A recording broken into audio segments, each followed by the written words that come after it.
Communication और आप देख रहे हैं पब्लिक फर्स्ट, सर्वदा भारतीय।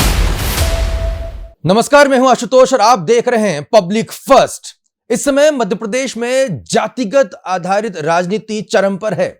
तमाम समाज अपना शक्ति प्रदर्शन करते नजर आ रहे हैं और तमाम सियासी दल उन्हें संतुष्ट करने के लिए तमाम बड़े बड़े वायदे भी कर रहे हैं। और ऐसी एक होड़ में एक बड़ी हुंकार सुनाई देने वाली है। जी हां, 4 जून को मध्य प्रदेश की राजधानी भोपाल में ब्राह्मण समाज एक बड़ा महाकुंभ करने जा रहा है। दावा किया जा रहा है कि करीब 5 लाख से ज्यादा ब्राह्मण समाज के जो लोग हैं वो भोपाल में एकत्रित होंगे। आखिर इतनी बड़ी तादाद में ब्राह्मण समाज अपना शक्ति प्रदर्शन क्यों करने जा रहा है? माना जाता रहा है कि ब्राह्मण जो है वो राजनीति से थोड़े से उदासीन रहते हैं या आक्रामक राजनीति से परहेज करते हैं, लेकिन इस बार तेवर कुछ अलग नजर आ रहे हैं। आखिर इन तेवरों के पीछे राज क्या है, जानने की कोशिश करेंगे। खास पैनल हमारे साथ स्टूडियो में मौजूद है। मैं उनका परिचय आपके साथ कराता हूं। हमारे साथ अखिल भारतीय ब्राह्मण समाज के प्रदेश अध्यक्ष पुष्पेंद्र मिश्रा जी मौजूद है। पुष्पेंद्र जी, आपको बहुत बहुत स्वागत है। हमारे साथ मौजूद है पंडित अशोक भारद्वाज, जो कि अखिल भारतीय युवाजन समाज के ब्राह्मण समाज के अध्यक्ष हैं। आपका बहुत बहुत स्वागत है। और हमारे साथ गौरी शंकर शर्मा जी, जिन्हें काका के नाम से जाना जाता है, जो कि इस पूरे महाकुंभ के आयोजक भी हैं, अध्यक्ष भी। आपका भी बहुत बहुत स्वागत है। सबसे पहले पुष्पेंद्र जी, क्या वजह रही है कि ब्राह्मण समाज को इतनी बड़ी हुंकार रैली करने की जरूरत आन पड़ी है? अभी हाल ही में तो मध्य प्रदेश के मुख्यमंत्री शिवराज सिंह चौहान ने ब्राह्मण समाज के लिए बड़ी घोषणा की, एक कल्याण बोर्ड की गठन के ऐलान कर दिया है। उससे आप लोग क्या संतुष्ट नहीं है? जी आशुतोष जी, धन्यवाद आपका। और जैसा कि आपका प्रश्न है कि ब्राह्मणों को हुंकार की आवश्यकता क्यों पड़ी, सबसे महत्वपूर्ण बात यह है कि मैं अगर पिछले साल में चला जाऊं तो माननीय शिवराज जी ने बहुत सारी घोषणाएं करी थी। उसमें से कुछ 2-3 हुई भी हैं, पूरी भी हुई हैं, और बहुत सारी ऐसी थी जो नहीं हुई है। जैसा कि अभी ब्राह्मण बोर्ड का गठन की बात है, वो घोषणा तक ही है। और मैं ऐसा मानता हूं आशुतोष जी कि घोषणाएं तो बहुत सारी होती हैं। मैं कोई ऐसा शब्द इस्तेमाल नहीं करना चाहता हूं। अगर फहरिस्त दिखाई जाए तो इतनी सारी घोषणाएं हैं। चूंकि आप पत्रकारिता जगत से हैं तो आपको पता होगा कि कितनी सारी घोषणाएं हो चुकी हैं और कितनी पूरी हुई हैं, इसकी भी लिस्ट होगी। तो ब्राह्मण समाज एक ऐसा समाज है जो कि सहनशील होता है। वह एक ऐसे तबके से आता है कि पूरी तरीके से वो, जैसे हम ब्राह्मण कोई होता है और मंदिर पे अगर बैठा रहता है तो वो ये नहीं देखता है कि ये वैश्य है, ये अन्य समाज का है, ये क्षत्रिय है। वो जब कलावा बांटता है, एन बद्धो बलि राजा दान विद्रोह महाबला, तो वो ये नहीं पूछता है कि आप किस कास्ट से हो, क्या आप ब्राह्मण हो तो मैं आपके हाथ में कलावा बांधूं। तो ब्राह्मणों का जो धर्म होता है वह ज्ञान देना, शिक्षा देना और धन अर्जित करना उनका पेशा नहीं रहा है। चाहे अब आदांतर में चले जाएं, ऋषि मुनियों में चले जाएं, उन्होंने हमेशा शिक्षा का दान दिया है और बड़े ही सहनशील धार्मिक विचारधारा के होते हैं। जब अब आज के परिवेश में अगर हम देखें तो एक कहावत है, माँ भी जो होती है वो अपने स्तनपान नहीं कराती जब तक बच्चा नहीं मांगता है।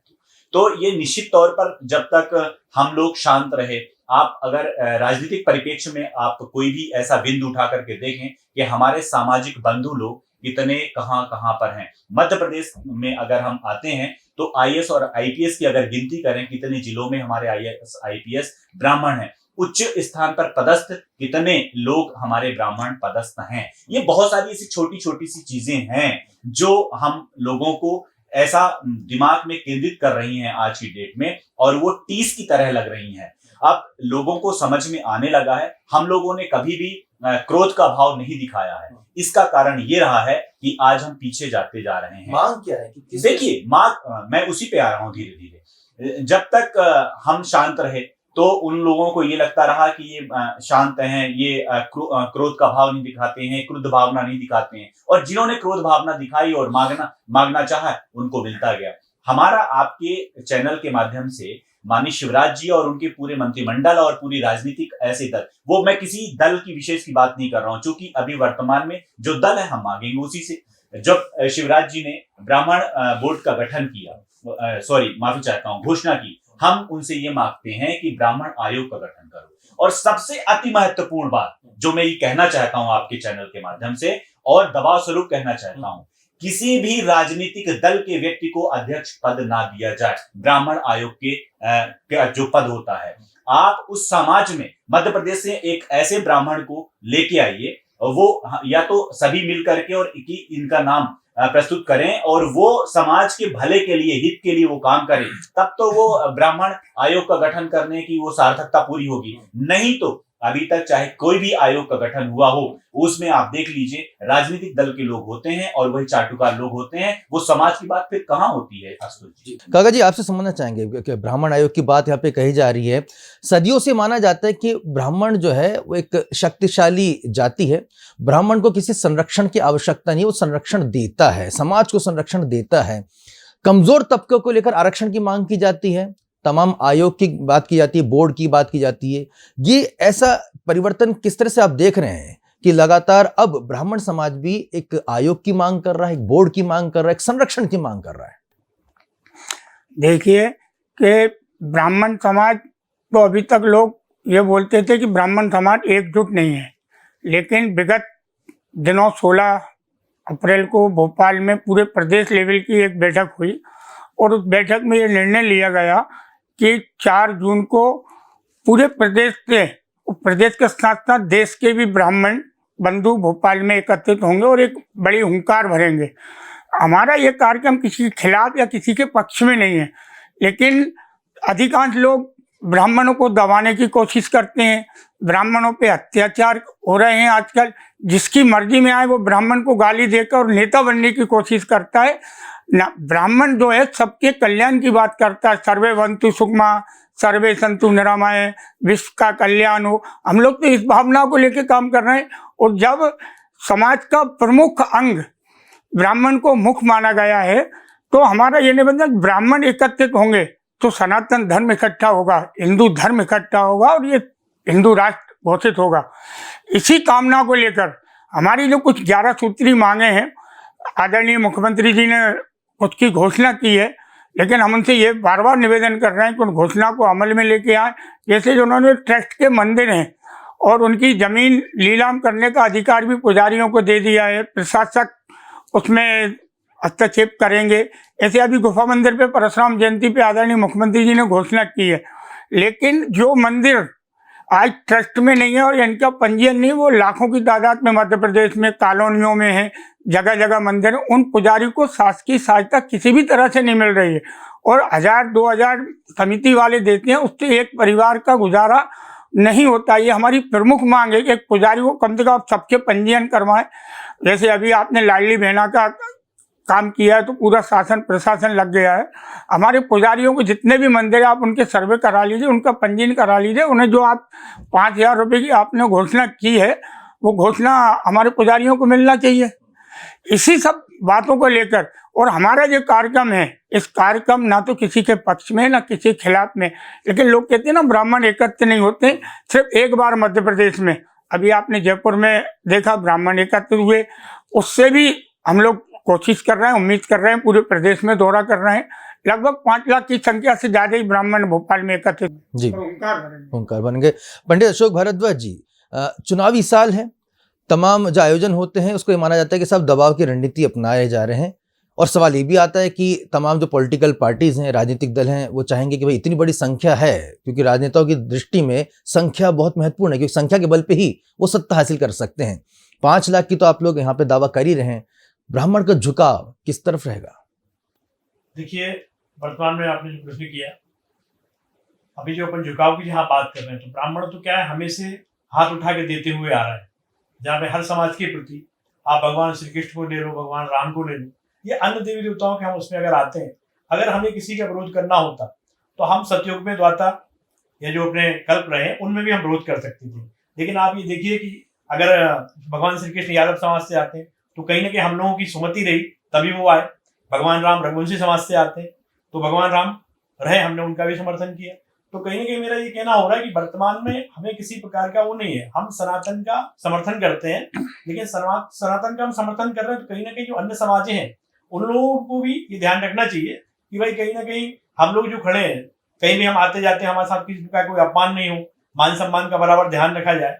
और जिस तरह से अभी जो सरकार की जो घोषणाएं जो चल रही हैं तो मैं ये देख रहा हूँ कि विगत 15 साल से, मतलब उमा भारती जी सीएम बनी थी जब हम लोगों ने मांग रखी थी कि ब्राह्मण बोर्ड बनाने की और ब्राह्मण आयोग बनाने की, नहीं बनाया। बाबूलाल गौर मुख्यमंत्री बने, जब भी हम लोगों ने मांग रखी थी, नहीं बनाए। शिवराज जी भी 3 बार से अपन देख रहे हैं मुख्यमंत्री है, लेकिन क्या होता है, घोषणा करने से नहीं होता है कि आप उसको अमल में लाइए।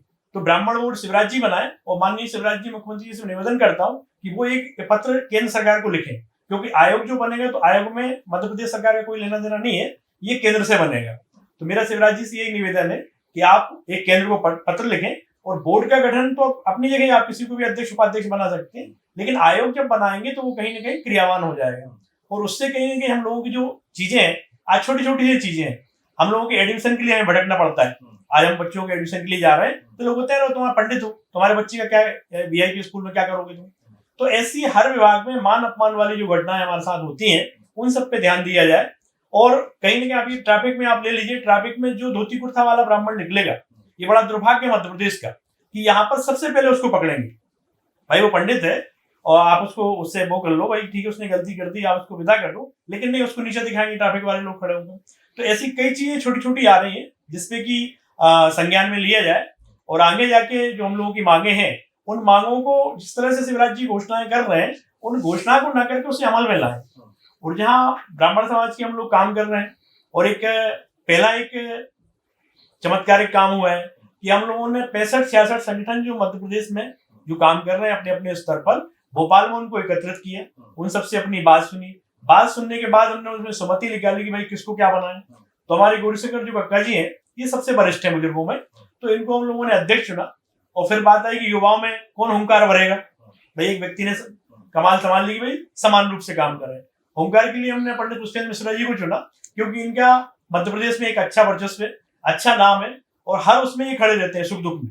अगर आप इनको 1 बजे रात में भी अगर आप फोन करेंगे किसी भी समाज का व्यक्ति, तो ये काम आते हैं। तो इनके अंदर ऐसी कोई भावना नहीं है कि भाई हमें ब्राह्मण समाज के ही काम करना है, इनके आपस से निरंतर ऐसे काम समाज की। बिल्कुल, एक महत्वपूर्ण बात काका जी ने यहाँ पे कही थी, मैं उसको अब अंडरलाइन करना चाहूँ। काका जी, आपने कहा था कि कहीं ना कहीं ब्राह्मण समाज को लेकर एक दृष्टिकोण ऐसा बनता जा रहा है कि उनका अपमान कर दिया जाए। और जिस तरह से हमने कश्मीर में भी देखा था, काफी लंबे समय पहले कश्मीरी पंडितों को टारगेट किया गया था, उनकी हत्या की गई थी। तो एक कहा जा सकता है कि मानसिकता है जो लगातार पंडितों को टारगेट कर रही है। लेकिन अब उस मानसिकता से मैं समझना चाहूंगा आपके जरिए कि क्या वजह रही कि आजादी की बात के बाद भी ब्राह्मणों को वो आरक्षण या संरक्षण नहीं मिल पाया, प्रश्न क्रमांक 1। और दूसरा ये भी साथ में कि क्या वजह रही कि ब्राह्मणों को ही गरिया कर, आज के दौर में हम देखते हैं कि उनको लताड़ कर या गरिया कर राजनीति चमकाने की जो जद्दोजहद चल रही है, हम कई उदाहरण देख रहे हैं, मैं किसी का नाम नहीं ले रहा हूँ। इस मानसिकता के बारे में क्या कहेंगे? मेरा तो शासन प्रशासन से यह निवेदन है कि ब्राह्मण जो जाति है, ब्रह्मा जी की बनाई हुई जाति है, और जो शरीर के पूरे अंग होते हैं, उस अंगों में सर्वप्रथम जैसे मुख होता है, तो ब्रह्मा जी ने ब्राह्मण को मुख बनाया है। जब ब्राह्मण परमपिता परमेश्वर की बनाई हुई, आप उसको उसी हिसाब से चलिए। अब मध्य प्रदेश में आजकल कुछ ज़्यादा हो रहा है, या यूपी में हो रहा है, उन्हें क्या हमें नेता बनना है, तो ब्राह्मणों को एक रॉकेट पूरा चल रहा है कि हम ब्राह्मणों को किसी तरह से नीचा दिखाएं। रही आरक्षण की बात, तो आरक्षण आप सबको पता है कि 10 साल या 20 साल के लिए रहा था।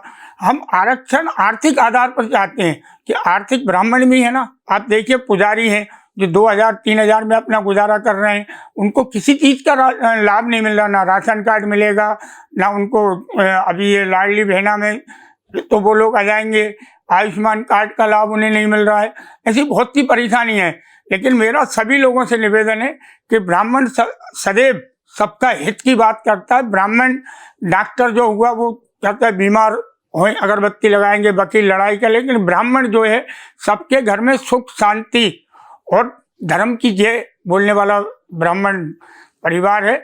तो मेरा और निवेदन है कि ब्राह्मण को आप लोग टारगेट ना करें। ब्राह्मण सबके हित की बात और सबके सुख की बात सोचता है, और सबके घर में मंगल हो ऐसी सबको आशीर्वाद देते। पुष्पेंद्र जी, अगर हम बात करें 100 साल के इतिहास को ले लें और फिर उसके बाद 1947 के बाद का भी इतिहास ले लें, क्या वजह आप पाते हैं कि लगातार जब हम SC, ST, OBC तमाम जो पिछड़े वर्ग हैं, हमारे अनुसूचित जाति जनजाति वर्ग की, उसको लेकर तो काफ़ी चर्चा भी करते हैं, होनी भी चाहिए, उनको संरक्षण की बात की होनी भी चाहिए, लेकिन फिल्मों के माध्यम से ये बताया गया है, दर्शाया गया है कि साहब उन पर जुल्म करने वाले ब्राह्मण थे। ऐसी कई फिल्में हैं, मैं जो बात पूरी इख्तियार के साथ बोल रहा हूँ, कई फिल्मों में दिखाया गया है कि सब ब्राह्मण ने अत्याचार किए इस वजह से। कश्मीर का जैसे मैंने उदाहरण दिया, वहाँ पर भी कहीं ना कहीं ब्राह्मणों को इसी आधार पर टारगेट किया गया, और जो जिस तरह का चित्रण किया जाता है फिल्मों में भी, तो ये आप कितने बड़े साजिश को तौर पे देखते हैं, या फिर यूं भाई पहले करते होंगे अब हम नहीं करते, किस तरह से आप देखते हैं? देखिए आशुतोष जी, ये जो फिल्में होती हैं तो फिल्में समाज का दर्पण होती हैं। समाज में जो कुरीतियां होती हैं उनको पहले पर्दे पे प्रदर्शित किया जाता है। लेकिन प्रश्न यह उठता है कि साजिश, निश्चित तौर पर ये इस ओर बू आती है साजिश की, कि जो ब्राह्मण होता है जैसे हिंसक दिखाते हैं, क्रूर दिखाते हैं, अत्याचारी दिखाते हैं। ऐसी बहुत सारी फिल्में आई हैं जिस पटकथा में ब्राह्मणों को इस तरह के वो मिलता है, कहानियां जो मिलती हैं, तो वो उस पे ब्राह्मणों को दिखाया जाता है। आर्टिकल 15 नामक एक फिल्म आई थी, उसका हमने बहुत पुरजोर विरोध भी किया था और मध्य प्रदेश में वो चली भी नहीं थी। ऐसी बहुत सारी ऐसी पटकथाएं हैं जो हम लोगों ने भी देखी हैं और उसके पहले भी। तो निश्चित तौर पर ब्राह्मणों को टारगेट किया जा रहा है। एक बात और बता दूं, जो तेजी से बढ़ता है या एक विद्वत, मैं अगर ये कहूं तो इसमें कोई अतिशयोक्ति नहीं होगी कि ब्राह्मण विद्वत होता है और सरस्वती का उपासक होता है और सरस्वती का एक वरदान होता है। ब्राह्मणों मुख मासीत, ब्राह्मण ब्रह्मा के मुख से निकला है, ऐसा कहा जाता है। अब जो दूसरे संप्रदाय के लोग होते हैं, जाति धर्म के लोग होते हैं, वो यह कहते हैं, एक बात मैं और बता दूं, ये तो सारी चीजें जो रचना रचित की गई है वो सब ब्राह्मणों ने रची है। वो अपने आप को श्रेष्ठ बताने की कोशिश कर रहे हैं, जबकि ये तो इतिहास गवाह है कि ब्राह्मणों ने तो हमेशा देने की कोशिश करी है। चाहे वो शिक्षा की ओर अगर आप देखें, वो हमेशा उन्होंने भगवान की पूजा करी है, और जिसको राज देना था तो उन्होंने राजपाट दिया है। कभी भी ब्राह्मण राजा नहीं बना है। तो हमारा ये भी कहना है कि भीख नहीं दोगे झोली तो नहीं फाड़ोगे। हम ज्ञान अर्जित करने वाले लोग हैं। इतिहास में जो पन्नों में दर्ज है उस पे, और अगर वर्तमान में आए हम, तो जो लगातार केंद्रित किया जा रहा है वह ब्राह्मणों को टारगेट किया जा रहा है। हम लोग तो स्वतंत्रता पूर्वक काम करते हैं आशुतोष जी, तो हम थोड़ा परतंत्र नहीं है, जवाब भी दे देते हैं, क्रिया की प्रतिक्रिया भी करते हैं। लेकिन अगर आप ऐसे भाइयों को देखें जो ब्यूरोक्रेट्स हैं या अन्य क्षेत्रों में वो काम कर रहे हैं, वो कितनी अपने आप को असहज महसूस कर रहे हैं। आज आप जब जाएंगे उनसे बात करने की कोशिश करेंगे, वो खुल के बात नहीं कर पा रहे हैं, क्योंकि उस धीरे धीरे सिमटते जा रहे हैं, उनकी मानसिकताएं सिमटती जा रही हैं। अलग तरीके का प्रभाव, अलग तरीके का दबाव शासन और प्रशासन का, सत्ता का दिखता नजर आ रहा है। दूसरी बात यह है कि जो हम ये नहीं कहते हैं कि हमारे किसी भी भाई को आप प्रताड़ित करो, उसको लाभ ना पहुंचाओ। हम कहाँ कह रहे हैं भाई, हमारी जो दूसरों को दो आप, लेकिन हमारी जो थाली है उसको तो मत छीनो। हमारे आने वाले जो बच्चे हैं तो वो कहाँ जाएंगे? आप ईडब्ल्यूएस की बात करते हो, आरक्षण की बात करते हो, ब्राह्मणों को कहाँ? जैसा कि अभी कक्का जी ने कहा था, ये सच बात है कि लाडली योजना में आप देखिए, एक लिस्ट निकाल करके देखिएगा कि कितने ब्राह्मण है, इंगित कर दीजिए, उसको टिक कर लीजिएगा कौन से ब्राह्मणों को कौन सा लाभ मिल रहा है। ऐसी बहुत सारी योजनाएं सरकार जो चला रही है। हम बिल्कुल नहीं कहते हैं कि आप उनके थाली का हमको दे दीजिए, ठीक है, हमें वजीफा नहीं चाहिए, हमें वजीफा नहीं चाहिए। लेकिन क्या ब्राह्मण बहुत धनवान है क्या? हम सब इस समय वर्तमान दृश्य अगर देखा जाए तो ब्राह्मण सबसे ज्यादा गरीब, अपने आप को और असहज महसूस कर रहा है। खास तौर पे ये जो सरकार की इतनी सारी जो योजनाएं हैं और सरकार की इतनी सारी जो नियमबद्धता है, वो सारी नियमबद्धता तो ब्राह्मणों पे है। तो कहीं ना कहीं अगर हम ये बात करते हैं, हम अपने आप को, ना तो हम हुंकार भर रहे हैं, ना हम किसी से लड़ने की कोशिश कर रहे हैं, ना अपना क्रोध का भाव दिखा रहे हैं। हम तो सिर्फ ये बताने की चेष्टा कर रहे हैं कि हे ब्राह्मण देवताओं, हे भूदेवताओं, हम सब मिल करके एक ऐसे समाज का निर्माण करने की कोशिश करें जिससे आज की डेट में हम समाज को, हमारा जो समाज है उसको इंगित करके और अलग अलग तरीके से जो भ्रांतियां पैदा की गई हैं वो भ्रांतियां दूर हों, यह प्रदर्शित करने की कोशिश कर रहे हैं। बिल्कुल काका जी, एक आखिर में सवाल और समझना चाहूंगा आपके जरिए कि दोनों ही जो प्रमुख सियासी दल हैं मध्य प्रदेश के, भारतीय जनता पार्टी और कांग्रेस, उनके जो राजनेता हैं, जनप्रतिनिधि हैं, उन्हें आपने आमंत्रित किया है अपने इस महाकुंभ में। फर्ज करें कि किसी भी राजनेता की अगर हम उसके मानसिकता को समझते अगर करें कि साहब देखिए हम इनका अगर भला करते हैं तो हमें बदले में वोट कितने मिलेंगे, और अगर हम यहाँ पे ऐलान भी कर दें इनका तो फिर हमें क्या मिलेगा। तो ये कहीं ना कहीं राजनेता का एक वो भाव रहता है, उसकी इच्छा रहती है कि साहब हम आ रहे हैं तो हमको क्या मिलेगा। तो क्या इस भाव को दृष्टिकोण करते हुए आपको लगता है कि ये आयोजन आपका सफल होगा, क्योंकि वहाँ पे पक्ष और विपक्ष दोनों रहेंगे, किसको इसका राजनीतिक लाभ मिलेगा किसको नहीं मिलेगा, ये जो है कैलकुलेशन उनकी शुरू हो चुकी होगी। देखिए आशुतोष जी, हमारा जो कार्यक्रम है राजनीति से पूरी तरह परे है। हम जिसको भी नहीं, लेकिन जो आप डिमांड कर रहे हैं, मांग कर रहे हैं, वो तो सियासी दल के द्वारा गठित जो सत्ता होती है वो जो ब्राह्मण आप सबको दे रहे हैं, आपने सभी समाज को दिया, तो भाई ब्राह्मण भी एक निवेदन कर रहा है। हाँ, खुल के बोला, ब्राह्मण भी एक निवेदन कर रहा है और हम 11 सूत्री मांगे वहाँ शासन को देंगे। 11 सूत्री मांगों में हमारे ब्राह्मण बोर्ड का गठन, ब्राह्मण आयोग का गठन, पुजारियों को जमीन, और हमारी 11 सूत्री मांगे हैं। हम मांग को तो उस दिन देंगे, लेकिन जो हम आमंत्रित कर रहे हैं हमारे सभी राजनेताओं को, ऐसे आदरणीय बीडी शर्मा जी प्रदेश अध्यक्ष भारतीय जनता पार्टी हैं, तो हम पंडित बीडी शर्मा जी को आमंत्रित कर रहे हैं। दूसरा आदरणीय सुरेश पचौरी जी पूर्व केंद्रीय मंत्री या पूर्व राज्यसभा सदस्य के नाते नहीं, वो ब्राह्मण हैं। पंडित सुरेश पचौरी जी को आमंत्रित कर रहे हैं, पंडित रामेश्वर शर्मा जी को आमंत्रित कर रहे हैं, पंडित आलोक शर्मा को आमंत्रित करेंगे, पंडित नरोत्तम मिश्रा जी गृह मंत्री, वो उनका जगह, लेकिन हम सिर्फ उनको ब्राह्मण भाव से यहाँ पर आमंत्रित कर रहे हैं। एक बात। दूसरी बात यह है कि ब्राह्मण तो हमेशा मांगने वाला है और ब्राह्मण के बाद देने के लिए सिर्फ आशीर्वाद है, लेकिन हम ये कह दें कि एक पार्टी को हम पूरा समर्थन देंगे या नहीं देंगे, ये हमारे महाकुंभ के बाद निश्चित होगा। अभी कोई नहीं है। हमारे ब्राह्मणों में सभी दलों के लोग हैं और सभी से विचार विमर्श करने के बाद इसके बाद और अगली भूमिका बनाई जाएगी। लेकिन अभी हम कहते हैं कि नहीं एक पार्टी को हम सपोर्ट करेंगे, ऐसा हमारा कुछ नहीं। और सभी हमारा जो मेन मकसद है हमारे ब्राह्मण समाज में एक जागृति उत्पन्न करना है और ब्राह्मण समाज को संगठित करने का हमारा मेन मकसद है। ब्राह्मण समाज संगठित हो, एक हो, और आज समय की आवाज है।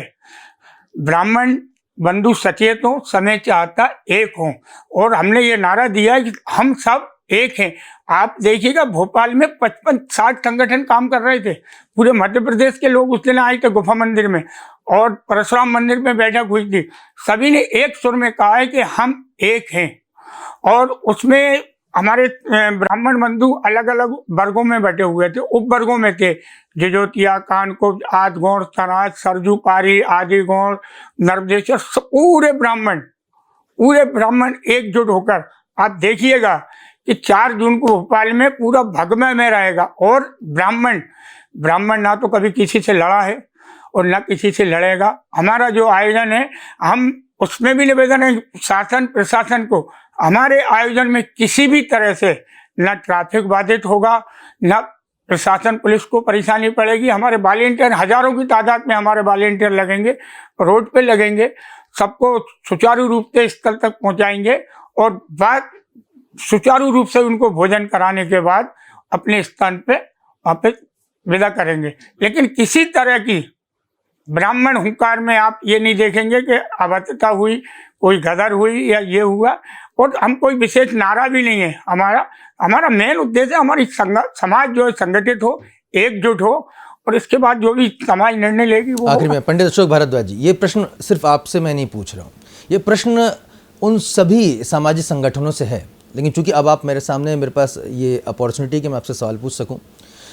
अगर तमाम सनातन धर्म के, या कहा जाए कि भारतीय समाज के हर एक तबका अपने अपने संगठन का झंडा बुलंद करेगा, हमने देख रहे हैं कि लगातार तमाम मांगों को लेकर, मैं उसको किसी भी मांग को नाजायज़ या जायज़ की कैटेगरी में नहीं डाल रहा हूँ, लेकिन अगर कहा जाए कि सभी समाज अलग अलग तबकों में आकर खड़े हो जाएंगे, तो उसमें 2 मेरे प्रश्न हैं। क्या समाज में आपसी जो लड़ाई झगड़ा विद्वेषण है उसमें बढ़ावा नहीं होगा? और दूसरा, क्या जो हमें बांटने का प्रयास करने वाले जो विदेशी रहे हैं वो अपने मकसद में कामयाब होते आपको दिखाई नहीं दे रहे हैं?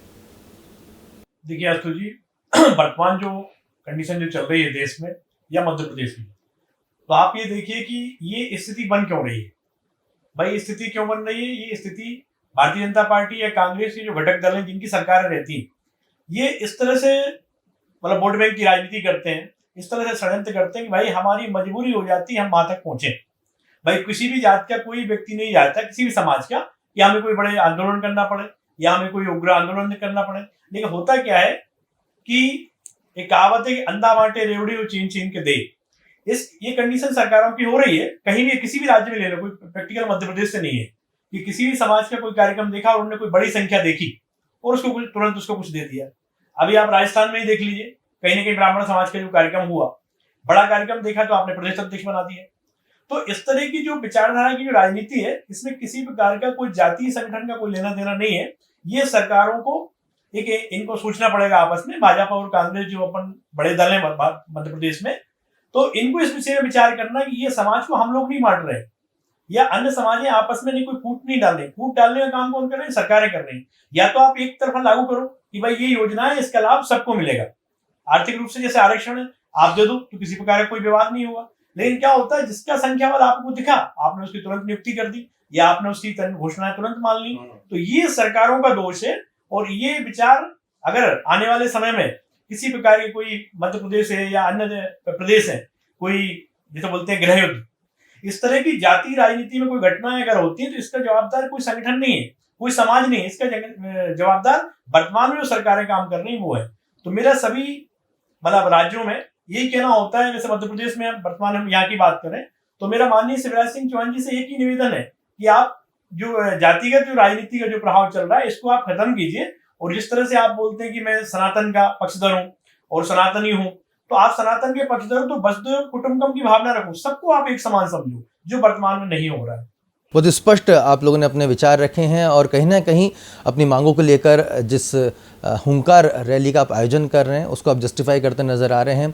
और हम उम्मीद करेंगे कि आप जो समाज के उन पहलुओं को निकाल के लें अपने, क्योंकि ब्राह्मण समाज को काफ़ी विद्वान समाज माना जाता है, तो हम उम्मीद करते हैं कि आप जिस हेतु के लिए आयोजन कर रहे हैं उससे समाज का भी भला हो और जिस आयोजन के दौरान जो व्यवस्थाओं के आपने जिक्र किया है कक्का जी, वो व्यवस्था कायम रहे। आप सभी का हमारे स्टूडियो में आप लोग पधारे, आपका बहुत बहुत धन्यवाद, बहुत बहुत शुक्रिया। तो ये मुद्दा सिर्फ ब्राह्मण समाज का नहीं है, कहीं ना कहीं भारतवर्ष में अलग अलग तबकों को जिस तरह से संख्या बल के आधार पर तोला गया, जो ज़्यादा भारी निकला उससे ज़्यादा सामान दे दिया गया, उसको ज़्यादा सुविधाएं दे दी गई। ये जो मानसिकता रही है भारतीय राजनीति की, ये 1947 तक ही नहीं, उससे पहले जब अंग्रेज़ों ने फूट डालो था। और कहीं ना कहीं देखा जाए तो हमारे देश का जो बंटारा हुआ वो मज़हब के आधार पर हुआ, उसकी भी कहीं ना कहीं जो आधार था वो यही था कि भाई जिसका संख्या बल ज़्यादा है वो अपने साथ में रहेंगे, हम हिंदुओं के साथ नहीं रह सकते, हम अपना पाकिस्तान अलग लेंगे। ये सिर्फ इसको आप राजनीति की दृष्टि से ना देखें, इसमें आप लोग को भीतर तक जाने की आवश्यकता है, क्योंकि कहीं ना कहीं पूरे विश्व का भूगोल बदल जाता है, संख्या बल से नक्शे बदल जाते हैं और कहीं ना कहीं इस संख्या बल में वो तबका सबसे कमज़ोर रहेगा जिसकी संख्या कम रहेगी। अब आप बोलेंगे सब जनसंख्या विस्फोट हो रहा है, ये देखिए कितना आपस में जुड़े हुए हैं तमाम पहलू। इसलिए बेहद ज़रूरी है कि इस पर विश्लेषण किया जाए खुले मन से, खुले दिमाग से, और आपस में समाज एकजुट होकर इस पर चर्चा करें कि भाई आखिर क्या वजह है, एक समाज दूसरे समाज से भयभीत क्यों है, एक समाज दूसरे समाज से डरा हुआ क्यों है, आखिर संरक्षण और आरक्षण की और तमाम इसे पहलुओं को लेकर चर्चा की जानी चाहिए। जायज़ या नाजायज़, गलत या सही, फैसला आप ही करेगा, क्योंकि ये पब्लिक है और पब्लिक फर्स्ट बात करती है सबसे पहले पब्लिक की। देखते रहिए पब्लिक फर्स्ट, सर्वदा भारतीय।